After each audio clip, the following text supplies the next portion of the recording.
Hello and welcome to the next devlog of my project Mini Countries. This time I improved the water shader and added reflections and water refraction to it. I also added a new kind of building into the game, which I already showed some devlogs ago. I've created the pop-up for the currently implemented resource combinations, and I have some news about the amount of levels that will be shipped with the first version. So let's start the video after the intro.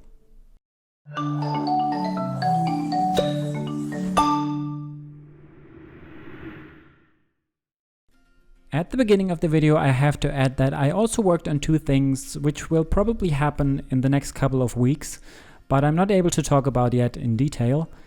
Just follow my channel and subscribe to be always up to date, and you will get more information soon.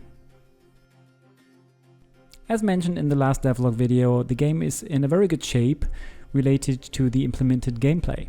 So I thought I could work on my water shader a bit. I think it really fits the style of the game, but I would like to add some more features like reflection or water refraction. That's why I had a closer look at the Unity water shader tutorial and had a look at the boat attack demo, which handles pretty much all you need related to a water, skybox or vegetation shader. So first I tried to realize the water reflection. I already had it in many countries when using a free asset with the built-in render pipeline, but now I need to implement it for the universal render pipeline.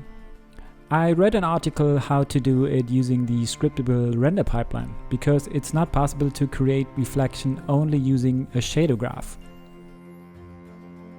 The main thing you have to do is render all the objects you want to be reflected flipped over in a new texture and assign this texture to the shader to control the reflection settings. So after my research, I started creating the shader script and wrote some code. I got this working much quicker than I expected, and I'm now able to control the reflection density, so how intense the reflection is, the offset in case you don't want to render a specific layer due to performance reasons or whatever, but still make it look good. And there is the quality setting, which is nothing else than the resolution of the flip texture, which will be created by the shader script. I also added water refraction, but makes the reflection look much more realistic. That was quite handy to realize by playing around with the UVs. And that's the final result of the water shader for the moment. One thing which took pretty much time the last 2 weeks was working on new levels. So far I had the plan of releasing the game with 7 European countries and extend the game with updates, but I thought it would be much better to start with a bigger base. So I extended the level number for the first release to 14 levels. I already created all the country shapes and designed most of the countries already, but that process will still take a while since balancing is the key to make the level look good in the end. In the background you are able to see some of the new countries. Did you recognize all the countries? Let me know down in the comments.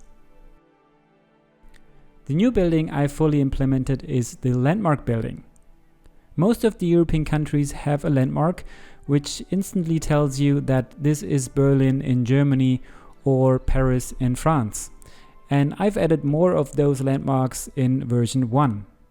First of all, the landmark levels won't be the first levels, so the specialty of landmark buildings is that once you connect a city with it, the city does not request resources anymore, which can be a huge benefit once the country gets bigger and bigger. The requirement is that you've already upgraded at least one city to level 3, otherwise the landmark building is locked and the player is not able to connect it with another city. I also created a new pop-up, and that's for the resource combinations. Some devlogs ago I wasn't sure how to add this to the game, but a pop-up is the best solution and also got proposed by you in the comments. Thanks for that.